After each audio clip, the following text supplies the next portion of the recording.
시간에 하나님이 우리에게 주시는 말씀은 욥기서 28장 1절로 11절까지의 말씀을 같이 봉독하시겠습니다. 다 같이 자리에서 일어나셔서 한 절씩 교독하시고 11절을 합독하도록 하겠습니다. 욥기서 28장 1절입니다. 은이 나는 곳이 있고 금을 재련하는 곳이 있으며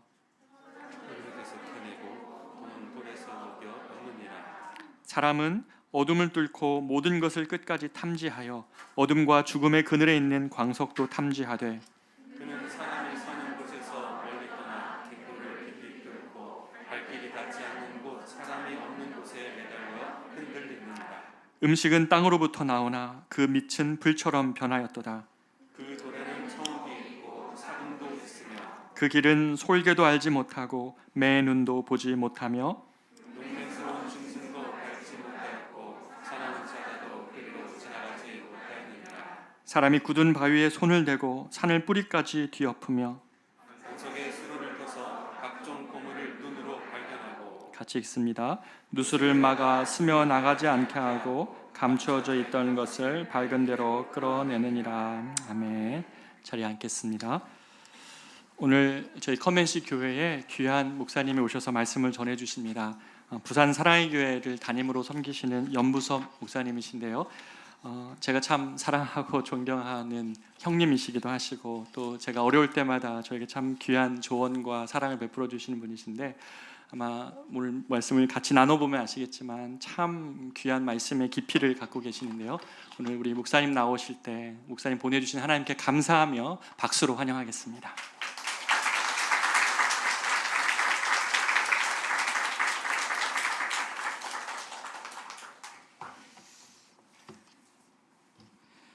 네, 김달리 목사님은 사랑의 교회 청년부에서 함께 하나님 나라를 꿈꾸면서 제가 나이가 조금 더 많지만 많이 배우고 좀 존경하고 사랑하는 목사님인데요.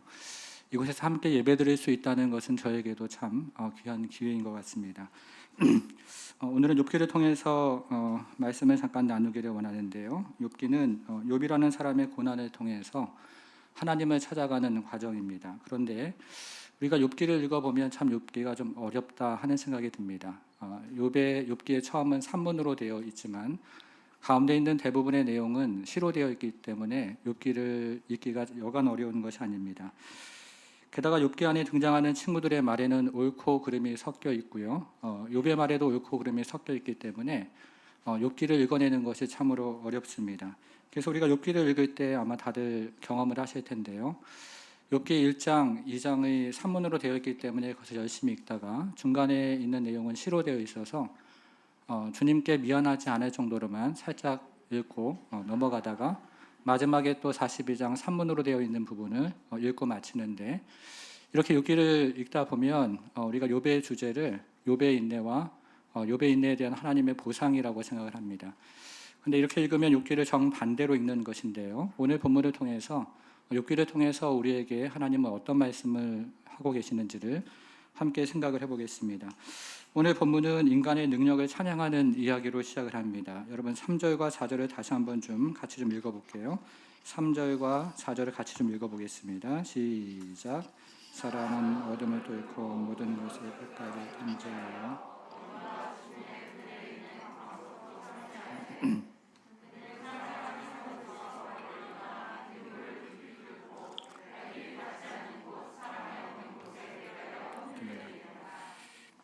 우리가 두 절을 읽었는데요. 3절 보니까 땅의 깊은 곳을 탐지하는 인간의 능력에 대해서 이야기하고 이어지는 4절은 사람의 발길이 닿지 않는 곳을 또 가서 탐지하는 인간의 능력에 대해서 3절과 4절은 이야기합니다. 실제로 당시 기록을 보면 이집트 사람들은 당시 사람이 살지 않는 시나이 반도까지 가서 광물을 탐지했다 하는 기록이 되어 있습니다. 인간의 능력을 찬양하는 그런 내용으로 오늘 본문은 시작을 합니다. 저는 지금 부산에서 사역을 하고 있는데요. 아마 가보신 분들이 계실 겁니다. 부산에서 거제도로 가는 길에 해저 터널이 있는데 가장 깊은 곳이 48m 지점이 있는데요.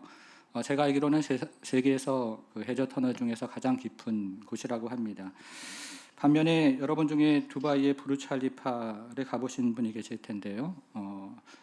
제가 다녀온 다음에 나중에 좀 찾아보니까 높이가 무려 800m가 넘는다고 하는데요.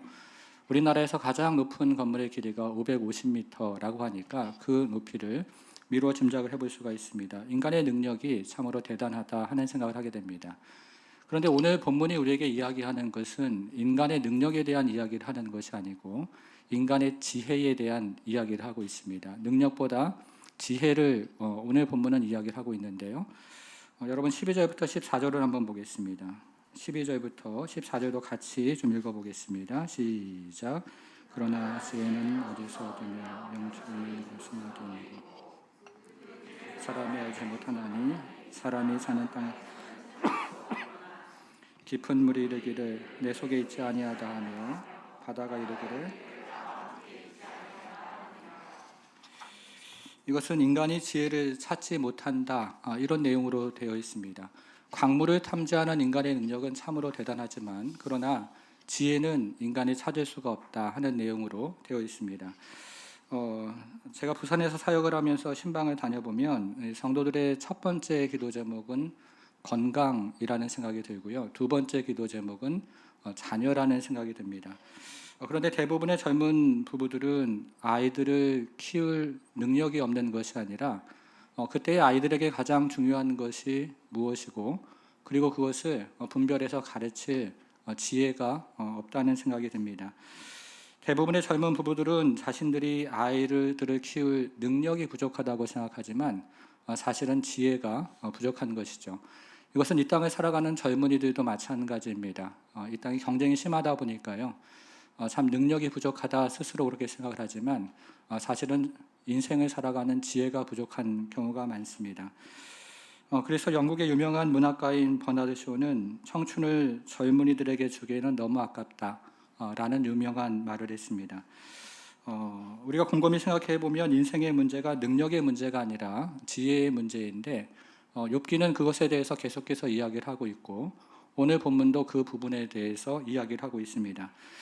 그런데 우리가 그 다음에 나오는 내용을 조금만 더 읽어보면 인간이 돈을 주고도 지혜를 살 수가 없고 또 어느 곳에서도 지혜를 찾을 수 없다 이야기하면서 인간이 지혜에 접근하는 것이 참 불가능한 것처럼 그렇게 이야기를 하고 있습니다. 여러분 그러면 우리는 인생을 살아가는 그 지혜가 인생을 살아가는데 굉장히 중요한데요. 그 지혜를 어디서 얻을 수 있을까요? 자, 이번에는 23절부터 26절을 한번 보겠습니다. 23절 하나님이 그 길을 아시며 있는 곳을 아시나니 지혜에 대한 이야기를 하는 것입니다. 하나님이 지혜의 길을 아시며 있는 곳을 아시나니 24절 이는 그가 땅끝까지 감찰하시며 온 땅을 살피시며 바람의 무게를 정하시며 물의 분량을 정하시며 비 내리는 법칙을 정하시고 비구름의 길과 물의 법칙을 만드셨습니다. 이것은 우리 주변에서 일어나는 모든 자연 법칙을 하나님의 지혜로 결정한다는 뜻입니다. 심지어는 바람의 세기 그리고 바닷물의 분량도 하나님의 지혜로 결정한다고 이야기합니다. 물론 서울에서 사는 여러분들에게는 이 말씀이 크게 와닿지 않을 수가 있는데요. 그러나 해안가에 사는 저와 같은 사람에게는 이 말씀이 다르게 이해가 됩니다. 제가 살고 있는 부산 같은 도시에는 해양과학연구소가 있는데요. 우리 교회 집사님 중에는 한 분은 그 해양과학연구소를 다니면서 매일 이와 같은 자연 현상을 측정을 하고 예측을 하는 그런 분도 계십니다. 그런데 이 같은 자연 법칙을 정하는 지혜가 하나님께 있다라고 지금 욥기는 이야기를 하는 것이죠.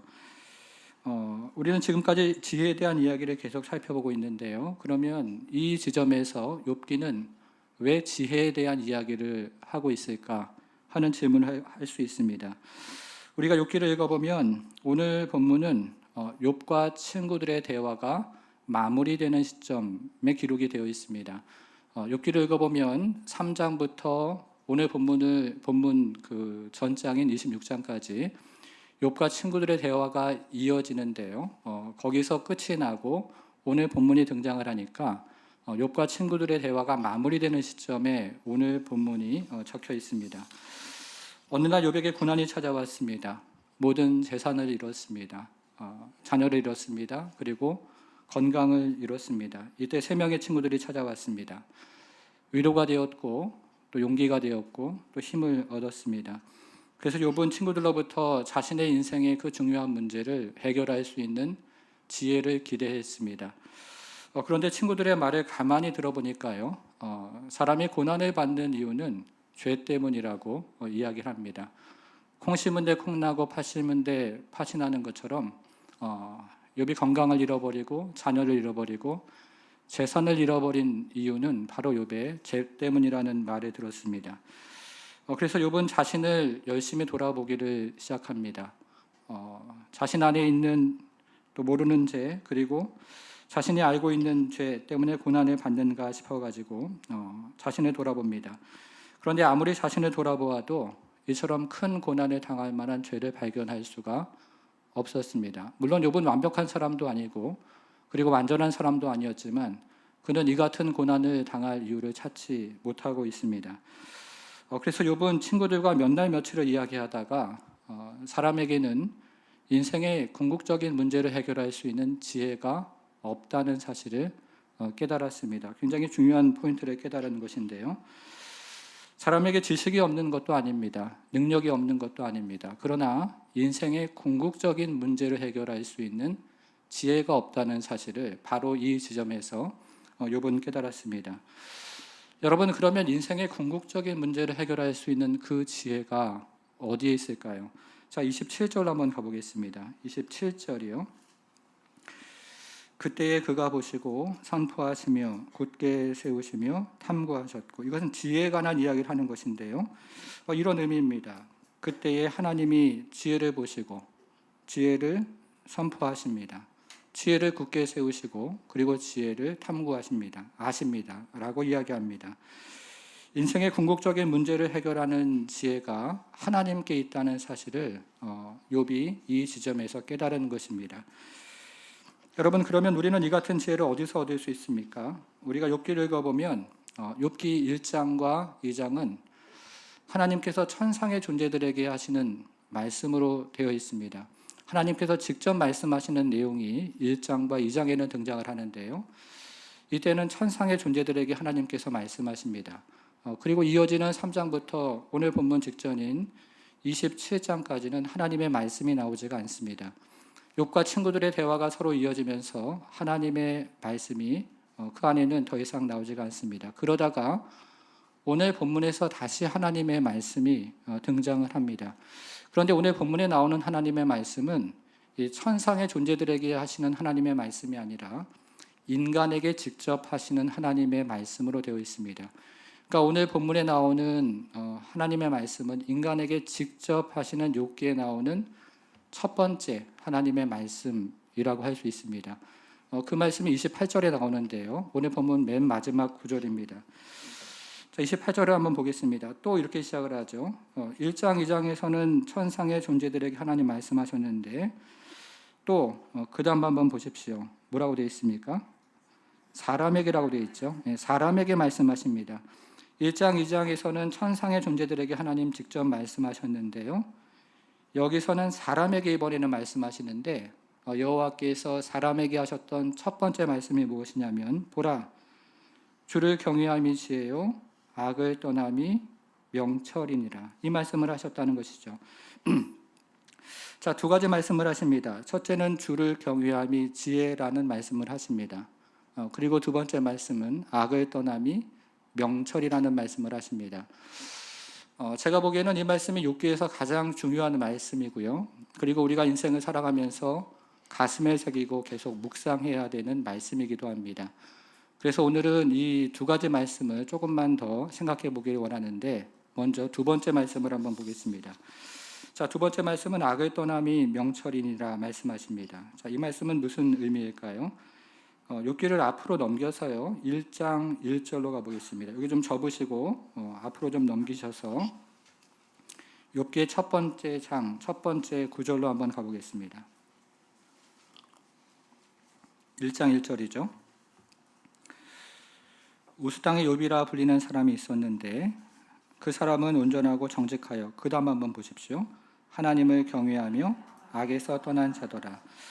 욥은 하나님을 경외하고 악에서 떠난 자였습니다. 그렇죠? 8절도 한번 보겠습니다. 8절. 여호와께서 사탄에게 이르시되 너가 내 종 욥을 주의하여 보았느냐? 그와 같이 온전하고 정직하여. 자, 또 한번 보겠습니다. 하나님을 경외하며 악에서 떠난 자는 세상에 없느니라. 여기서도 욥을 소개하기를 하나님을 경외하며 악에서 떠난 자다, 이렇게 소개를 합니다. 한 구절만 더 보겠습니다. 2장 3절로 한번 가보겠습니다. 2장 3절이요. 여호와께서 사탄에게 이르시되 내가 내 종 욥을 주의하여 보았느냐? 그와 같이 온전하고 정직하여. 자, 또 한번 보시면요. 하나님을 경외하며 악에서 떠난 자가 세상에 없느니라. 자, 여기서도 욥을 하나님을 경외하며 악에서 떠난 자라고 이야기합니다. 하나님께서 이거 직접 말씀하시는 것인데요. 3번이나 말씀하셨으니까 욥은 정말로 여호와를 경외하며 악에서 떠난 자였습니다. 여러분, 그런데 우리는 욥기를 읽으면서 질문이 한 가지 있는데요. 그러면 욥이 고난을 받는 중에도 여호와를 경외하며 악에서 떠난 자일까 하는 것입니다. 욥이 복을 받을 때, 축복을 받을 때는 여호와를 경외하며 악에서 떠난 자가 분명했는데, 그러면 욥이 고난을 받으면서도 여호와를 경외하며 악에서 떠난 자일까 하는 질문이 우리 가운데 있습니다. 조금 더 성경을 뒤로 넘겨서 이번에는 7장 11절로 가보겠습니다. 7장 11절로 가보겠습니다. 그런즉 내가 내 입을 금하지 아니하고 내 영혼의 아픔 때문에 말하며 내 마음의 괴로움 때문에, 자 보시면요, 그 다음 뭐라고 되어 있습니까? 불평하리이다. 욥은 고난을 받으면서 불평이 튀어나오기 시작합니다. 물론 우리가 욥기를 읽어보면 그는 고난을 받는 가운데서도 믿음의 고백을 합니다. 그러나 동시에 우리가 지금 보았던 구절처럼 불평도 함께 튀어나옵니다. 이렇게 고난 중에 감사와 불평, 그리고 믿음과 또 불신앙이 함께 왔다 갔다 섞여 있는 그 내용이 오늘 본문 전까지 27장까지 기록이 되어 있습니다. 여러분 어떠십니까? 인생을 살아가면서 불평, 저는 가끔 불평이 튀어나오는데 여러분 어떠십니까? 우리는 주변 사람들과 환경에 대해서 불평을 합니다. 때로는 가족에 대해서도 불평을 하고요. 직장을 다니는 직장 동료에 대해서도, 또 상사에 대해서도 불평이 튀어나오고, 때로는 교회에서 만나는 우리 지체들에 대해서도 왜 하나님께서 이 사람을 내 옆에 두셨을까 하는 의심과 또 질문과 불평을 할 때가 있습니다. 그리고 하나님께 대해서도 불평하죠. 그런 가족, 그런 동료, 그리고 그런 지체를 주신 하나님을 질문하면서 또 불평을 할 때가 우리에겐 있습니다. 그런데 우리는 우리의 불평이 매우 정당한 불평이라고 생각합니다. 지금 욥이 하는 불평처럼요, 욥이 자녀를 잃어버리고 그리고 재산을 잃어버리고 또 건강을 잃어버렸을 때 그의 불평이 정당한 불평이라고 생각하는 것처럼 우리의 불평을 정당한 불평이라고 생각할 때가 많습니다. 고난 가운데 있는 욥의 불평이 까닭 있는 불평인 것처럼 우리의 불평을 까닭 있고 이유 있는 불평이라고 생각을 하는 것입니다. 여러분, 그런데 바로 그때 여호와께서 나타나셔서 불쑥 한마디를 하시고 다시 사라지시는데요. 그 말씀이 바로 우리가 읽었던 28절 말씀입니다. 28절 말씀을 다시 한번 보겠습니다. 욥기로 다시 한번 돌아와서요. 28장 28절을 보겠습니다. 28절 보니까 또 사람에게 말씀하셨도다. 보라, 주를 경외함이 지혜요. 그 다음 보니까요, 악을 떠남이 명철이니라. 자, 이것은 불평에서 떠나라는 말입니다. 전체 그 텍스트를 가지고 생각하면 불평을 그치라, 이렇게 이해가 되어집니다. 왜냐하면 하나님은 고난과 심지어 악까지 이용하셔서 하나님의 뜻을 이루어 가시는데, 불평은 그와 같은 하나님의 섭리를 부인하는 것이기 때문에 그렇습니다. 하나님은 욥의 고난과 심지어는 사탄까지 이용해서 하나님의 뜻을 이루어 가시는데요, 불평은 그와 같은 하나님의 지혜를 부인하는 것이기 때문에 그렇습니다. 그러니 고난 중에도 하나님의 섭리가 있음을 믿고 그분을 경외하라고 이야기하고 있는 것입니다. 이것이 하나님께서 욥에게 하신 두 번째 말씀이었습니다. 자, 이제 첫 번째 말씀을 좀 생각을 해보겠습니다. 자, 욥에게 하신 첫 번째 말씀 28절로 다시 한번 돌아가 보겠습니다. 28절. 또 사람에게 말씀하셨도다. 보라 주를 경외함이 지혜요. 저는 저희 교회 성도들에게 그 설교를 할 때 표시를 하십시오 이렇게 얘기를 하는데요. 혹시 그 펜이 계신 분은 거기 표시를 한번 해보시면 좋을 것 같습니다. 주를 경외함이 지혜요. 주를 경외하는 것이 지혜입니다. 오늘 본문의 주제는 지혜라고 말씀을 드렸습니다. 한번 몇 구절을 다시 한번 좀 보겠습니다. 28장에서요. 12절을 한번 보겠습니다. 12절. 그러나 지혜는 어디서 얻으며 명철이 있는 곳은 어디인가? 지혜에 대한 이야기를 하죠. 그런데 그 다음에 나오는 내용을 읽어보면 사람이 이 지혜를 찾을 수가 없다. 이런 내용으로 계속 이야기를 하고 있습니다. 여러분 20절도 한번 보겠습니다. 20절에 보시면요. 그런즉 뭐라고 되어 있습니까?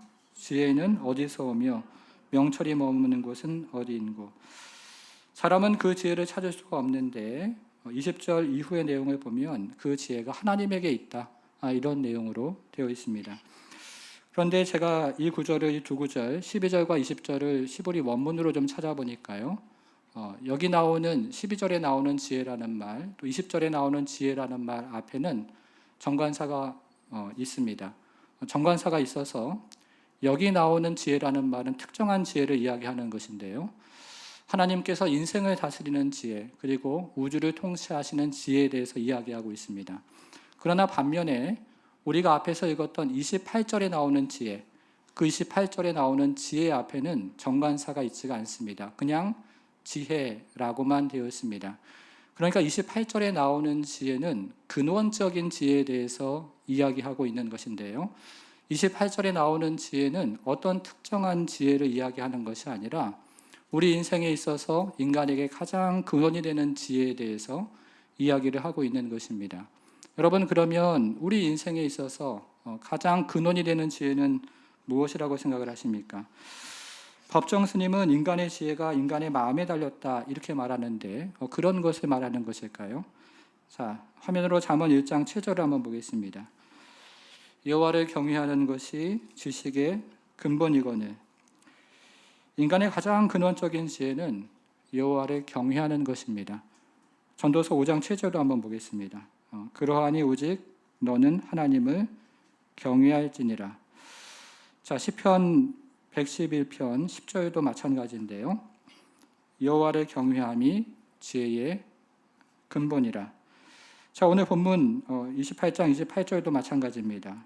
또 사람에게 말씀하셨도다. 보라, 주를 경외함이 지혜요. 인간의 가장 근원적인 지혜는 여호와를 경외하는 것이다 말합니다. 잠언이 말하고 전도서가 말하고 시편이 말하고 욥기가 이야기하는 인간의 가장 근원적인 지혜는 여호와를 경외하는 것입니다. 지혜서가 이야기하는 인간의 가장 근원적인 지혜는요, 고난 가운데서도 여호와를 경외하는 것이라고 이야기합니다. 성도 여러분, 이것이 바로 창세기를 시작하면서 첫 번째 사람 아담에게 요구되었던 지혜였습니다. 아담에게 정말로 필요했던 지혜는 여호와 앞에 엎드리고 그리고 여호와를 경외하는 지혜였습니다. 선악과를 먹음으로 스스로 지혜롭게 되어서 스스로의 인생을 스스로 결정하며 스스로 살아갈 것이 아니라 도무지 이해되지 않는 선악과 앞에서도 엎드리는 것이 지혜였고 그리고 경외하는 것이 지혜였다는 것입니다. 그리고 이것은 오늘날을 살아가는 우리에게도 동일합니다. 여러분, 지혜가 무엇일까요? 성경이 이야기하는 지혜는 하나님 앞에 엎드리는 지혜이고 그리고 그분을 경외하는 지혜입니다.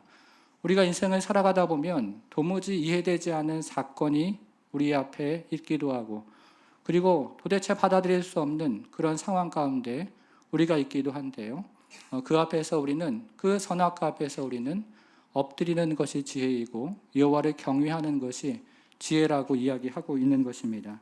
이것이 하나님께서 욥에게 하셨던 첫 번째 말씀입니다. 여러분 어떠십니까? 인생을 살아가면서 저는 여러분 교회도 마찬가지고요. 저희 교회에 있는 성도들에게도 정말 성도들이 원하는 것, 그런 일들만 일어나면 참 좋겠다 하는 생각을 해보게 됩니다. 가정에서 자녀들에게 그리고 참 직장 안에서 성도들이 바라고 원하는 일만 일어나면 정말로 좋겠습니다. 그런데 현실이 어떻습니까? 내가 원하고 내가 바라는 일만 일어나지 않는 것이 현실입니다. 오히려 우리의 인생은 잘못된 방향으로 가는 것이 아닐까 하는 생각을 하게끔 하는 사건과 또 사고들로 가득 차 있는 것이 우리 인생의 현실입니다. 그런데 바로 그때 기억해야 될 것이 있습니다. 그 안에도 하나님의 계획이 있다는 사실이죠. 그리고 그 안에도 하나님의 지혜가 있다는 것입니다. 그리고 그 안에도 하나님의 섭리가 있다는 것입니다. 그것이 욥기를 통해서 하나님께서 우리에게 들려주시는 것입니다. 욥은 굉장히 행복한 사람이었죠. 큰 부자였습니다. 그리고 그의 자녀들 잘 자랐고요.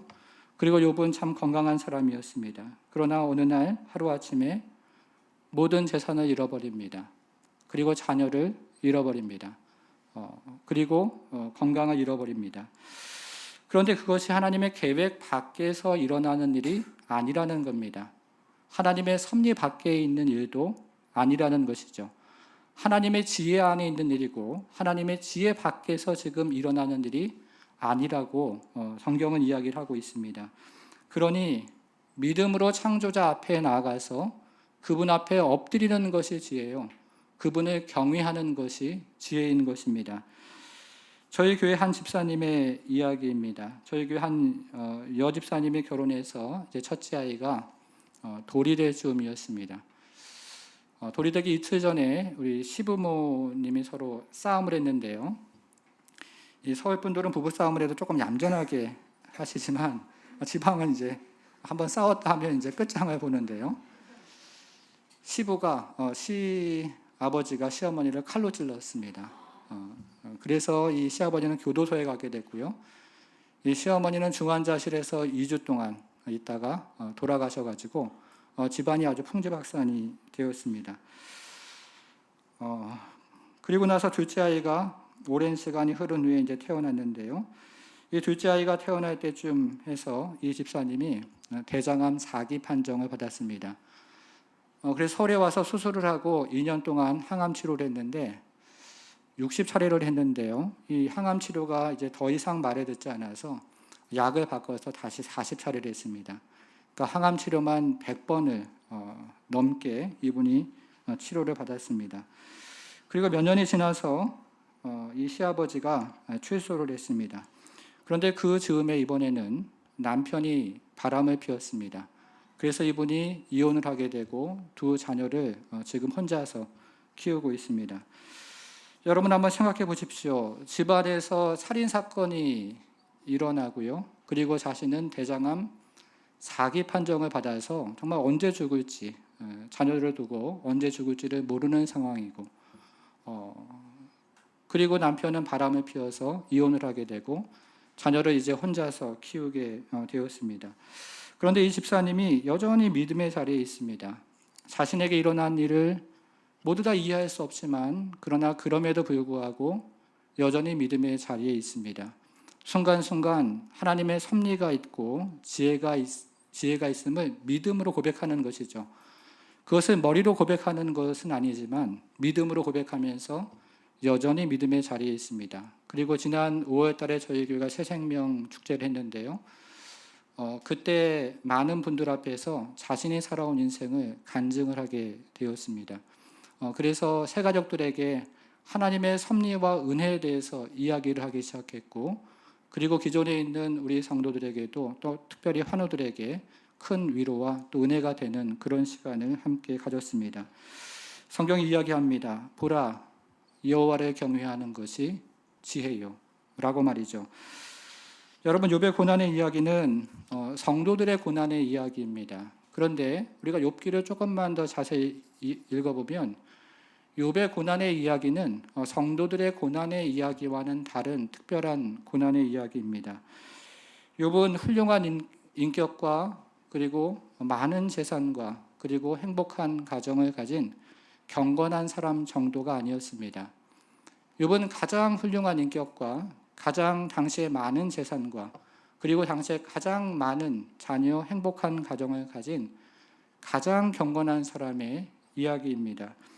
그리고 욥은 어느 정도 부자였다가 어느 정도 가난해진 사람의 이야기도 아닙니다. 욥은 가장 부자였다가 가장 가난해진 사람의 이야기입니다. 그리고 욥은 어느 정도 행복했다가 어느 정도 불행해진 사람의 이야기도 아닙니다. 욥은 가장 행복했다가 가장 불행해진 사람의 이야기입니다. 그래서 욥은 메시아가 어떤 모습으로 오실지를 미리 보여주는 그림자와 같은 사람이었습니다. 욥은 실제로 존재하는 사람이었죠. 그러나 그의 인생은 한편으로 저 멀리서 메시아가 어떤 모습으로 올지를 보여주는 십자가의 지혜가 무엇인지를 우리에게 보여주는 사람이기도 합니다. 여러분, 예수님이 이 땅에 오실 때 모습을 한번 생각해 보십시오. 예수님은 이 땅에 오실 때 욥과 같은 경험을 하십니다. 가장 부유로운 분이 가장 가난해지는 경험을 합니다. 그리고 가장 영광스러운 분이 가장 불행해지는 경험을 합니다. 그리고 예수님은 십자가에 달리셨을 때 또다시 욥과 같은 경험을 하십니다. 그는 다시 한번 욥과 같이 십자가에서 육신의 울타리가 완전히 제거되는 그런 경험을 하십니다. 그리고 십자가에서 다시 한번 영혼의 울타리도 완전히 제거되는 경험을 하십니다. 욥이 그랬던 것처럼 메시아도 그와 같은 모습으로 오신 것입니다. 자, 화면으로 요한복음 19장 28절부터 30절을 한번 보겠습니다. 같이 좀 읽어볼게요. 28절부터 읽겠습니다. 시작. 그 후에 예수께서 눈물이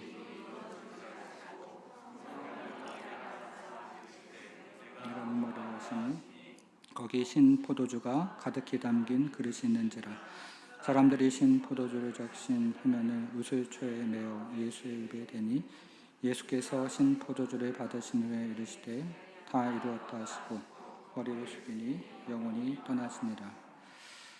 아멘. 여러분 30절을 제가 다시 한번 읽어보겠습니다. 예수께서 신 포도주를 받으신 후에 이르시되 다 이루었다 하시고, 그 다음에 순서가 굉장히 중요한데요. 머리를 숙이니 영혼이 떠나가시니라.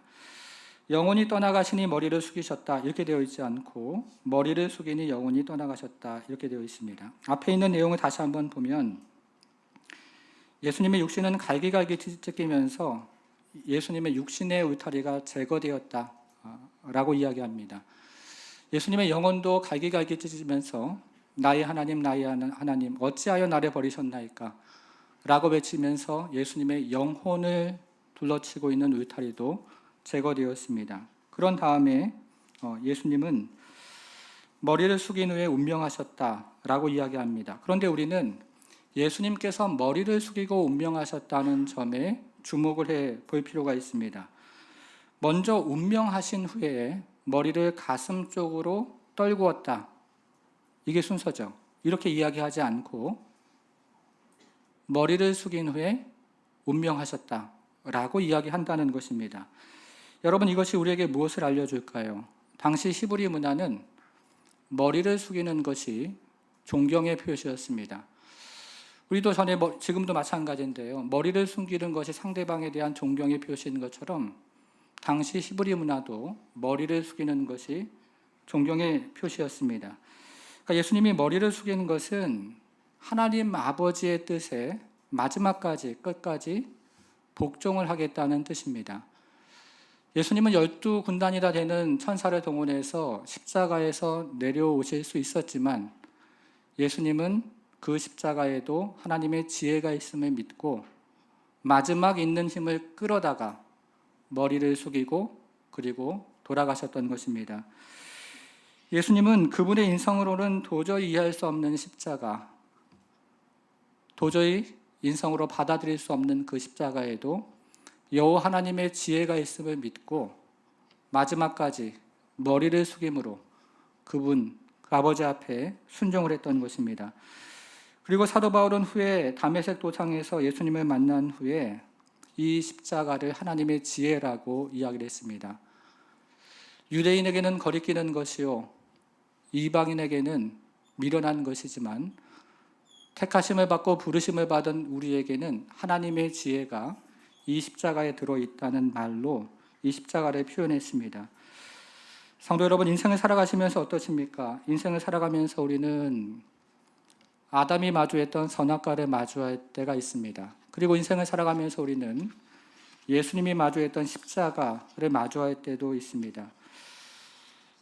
선악과는 유혹의 형태로 나타나고 십자가는 고난의 형태로 나타나지만 이 선악과와 십자가는 모두 우리에게 우리가 이해할 수 없는 상황에서도 여호와를 경외할 수 있는가에 대해서 질문을 합니다.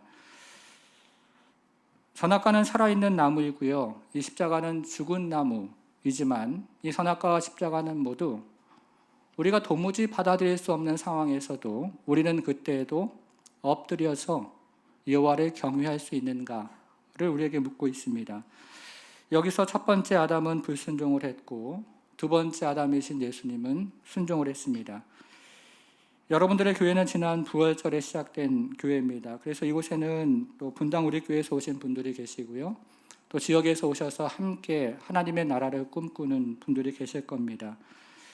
그리고 여러분들의 교회는 와서 보라 하는 말씀 위에 세워진 교회입니다. 그런데 여러분, 와서 예수 그리스도를 가까이 보시면 우리가 생각하고 이해하는 모습으로 예수 그리스도가 있을 때도 있지만, 그러나 우리가 전혀 생각하지 못한 방식으로 우리를 부르실 때도 있습니다.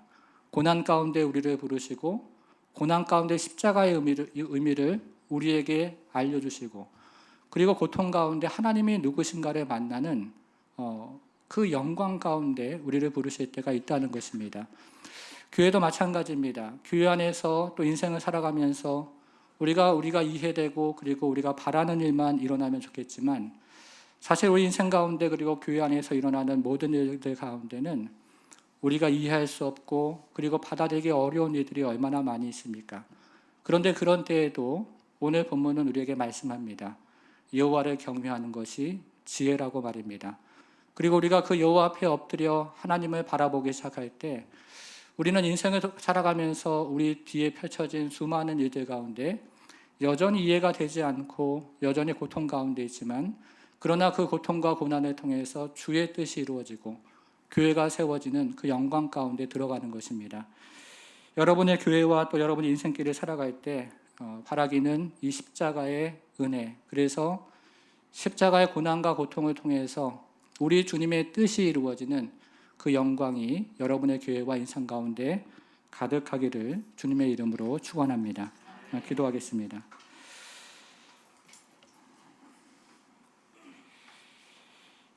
여러분 어떠십니까? 가지고 계신 기도 제목들이 있으시죠? 근데 그 기도 제목들 가운데 잘 이해되지 않는 일, 그리고 받아들이기 어려운 일이 있을 겁니다. 욥이 그랬습니다.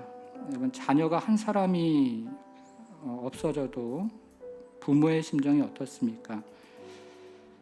말로 표현할 수 없고 어떻게 위로할 수 없고 또 어떻게 그분에게 어떤 조언을 해야 될지 막막한데요.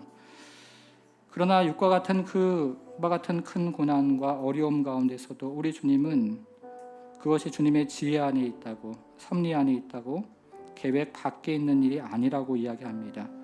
그리고 그때에도 엎드려 경외하는 것이 지혜라고 말씀하십니다. 그리고 불평을 그치라고 또 말씀하십니다.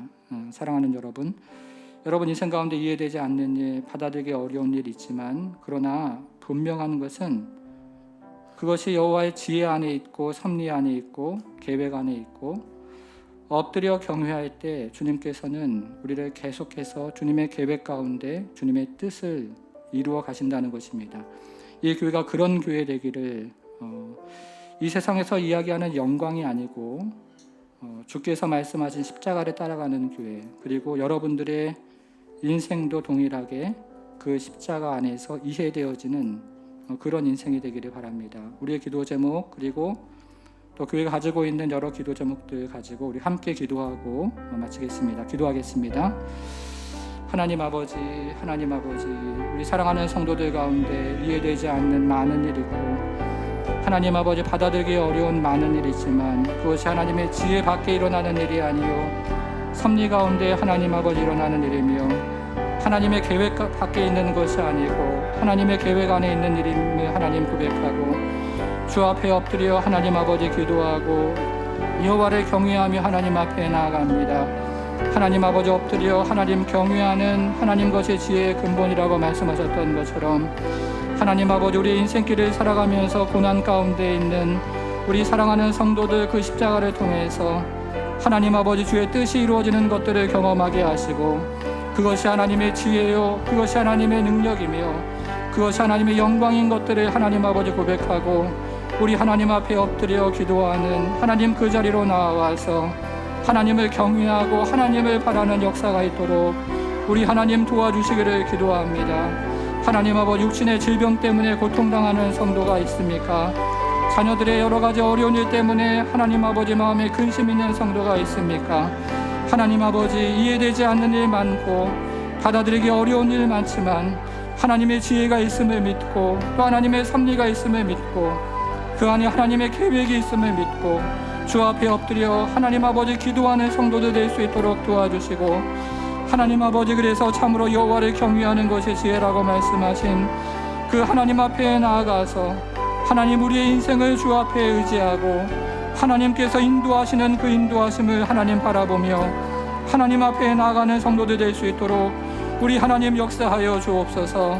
하나님 아버지 그래서 이 교회 위에 성령의 충만함과 하나님 아버지 교회 위에 성령의 하나님 인도하심과 영광스러운 복음의 역사가 임하는 것들을 경험할 수 있도록 주여 도와주시고 하나님 아버지 생명이요 또 하나님 진리 되신 우리 하나님의 은혜와 도우심 가운데 따스한 초대와 하나님 아버지 은혜 가운데 우리가 하나님 응답하며 주 앞에 나아갈 수 있도록 하나님 역사하여 주옵소서. 하나님 그래서 교회 위에 하나님 아버지 성령의 기름 부으심이 있도록 주여 도와주시고 우리 성도들이 위해 십자가의 지혜로 살아가는 은혜가 있도록 주여 도와주시며 하나님께서 하나님 아버지 인도하시고 역사하시는 그 십자가의 지혜와 은혜 위에 하나님 아버지 삶이 이해되어지고 삶이 해석되어져서 우리 하나님께서 인도하시고 역사하시는 그 은혜와 은총을 경험하며 살아갈 수 있도록 하나님께서 함께하여 주옵소서. 하나님 아버지 그래서 참으로 성도의 삶이 예수 그리스도 안에서 하나님 아버지 세워지게 하시고 하나님 교회의 삶이 예수 그리스도 안에서 세워지게 하셔서 우리 하나님께서 하나님 아버지 영광을 받으시며 하나님의 지혜와 은혜 가운데 세워지는 은총과 영광스러운 복음의 역사가 나타날 수 있도록 도우셔서 하나님 아버지 주의 지혜와 주의 섭리와 주의 계획 가운데 있는 것들을 하나님 고백하고 우리 하나님의 영광을 바라보며 나아갈 수 있도록 하나님 역사하여 주옵소서. 사랑하는 주님, 우리 성도들이 이 말씀을 마음에 새기기를 원합니다. 정말 선악과의 유혹 앞에 섰을 때나 십자가의 고난 앞에 섰을 때에 하나님 동일하게 주님을 경외하게 하여 주심으로 하나님 십자가 뒤에 감추어졌던 하나님의 지혜에 순복하시며 하나님의 영광을 맛보았던 사랑하는 정말 그리스도를 우리 모두가 닮아갈 수 있도록 주님 도와주시옵소서. 그 경외함으로 이번 한 주 경험하게 되는 모든 기다림과 어려움과 힘듦과 믿음의 투쟁 안에서도 하나님 주님을 경외함으로 이겨낼 수 있는 우리 성도들 되게 하여 주시옵소서. 그렇게 하실 주님을 기대하옵고 살아계신 예수님의 이름으로 기도하옵나이다. 아멘. 우리 다 같이 일어나셔서 찬송가 191장 지혜의 근본 되신 성령이 계시네 함께 찬양하시며 예배를 마치도록 하겠습니다. 내가 매일 기쁘게 순례의 길 행함은 주의 팔이 나를 안보함이요 내가 주의 큰 복을 받는 참된 비결은 주의 영이 함께함이라. 성령이 계시네 할렐루야 함께하시네. 좁은 길을 걸으며 밤낮 기뻐하는 것 주의 영이 함께함이라. 전에 죄에 빠져서 평안함이 없을 때 예수 십자가의 공로 힘입어 그 발 아래 엎드려 참된 평화 얻음을 주의 영이 함께함이라. 성령이 계시네 할렐루야 함께하시네. 좁은 길을 걸으며 밤낮 기뻐하는 것 주의 영이 함께함이라. 나와 동행하시고 모든 염려하시니 나는 숲의 새와 같이 기쁘다. 내가 기쁜 마음으로 주의 뜻을 행함을 주의 영이 함께하. 다 같이 고백합니다. 성령이 계시네. 할렐루야 함께 하시네. 좁은 길을 걸으며 밤낮 기뻐하는 것 주의 영이 함께함이라. 세상 모든 욕망과 나의 모든 정욕은 십자가의 힘이 못을 박았네. 어두운 밤이 지나고 무거운 짐 벗으니 주의 영이 함께하. 성령이 계십니다. 성령이 계시네. 할렐루야 함께 하시네. 좁은 길을 걸으며 밤낮 기뻐하는 것 주의 영이 함께함이. 성령이 계시네. 할렐루야 함께 하시네. 좁은 길을 걸으며 밤낮 기뻐하는 것 주의 영이 다 같이 한 번 더 고백합니다. 성령이 계시네. 할렐루야 함께 하시네. 좁은 길을 걸으며 밤낮 기뻐하는 것 주의 영이 함께 함이라. 연부소 목사님 나오셔서 축도하심으로 예배를 마치겠습니다.